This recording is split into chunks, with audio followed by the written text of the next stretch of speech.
Okay guys, January 24, 2025. Live update. Ito na yung unang Hokage ko guys. Tapos update ko kayo sa mini farm. So ito na. Nilagay ko dito guys kasi masyadong mainit sa mata yung sa harap. Ito na yung mini farm natin guys.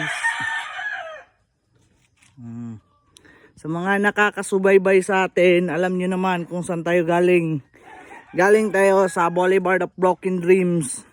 Ito yung nabili natin na materyales galing sa Capricorn Virgo Game Farm kay Sir Kayman Cap. Ito. Yan guys. Yan yung gagawin nating materyales. Tapos ito bumili tayo ng pulit din. Galing kay Sir Kayman. Ito guys.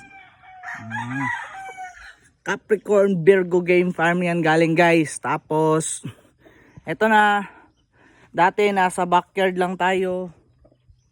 Ngayon mini backyard na tayo guys. Tapos pag dumami yung manok natin, gagawin natin yung farm. Yan.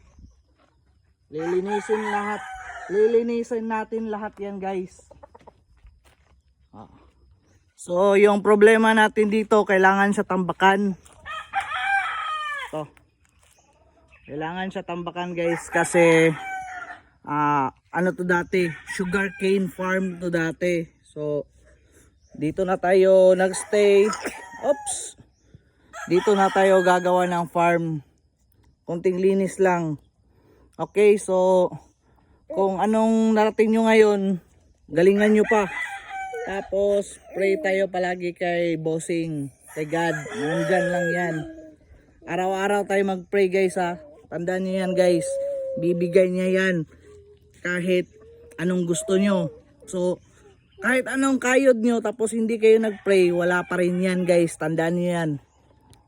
Balik tayo sa creator natin. So God bless. Bye-bye. Bye-bye.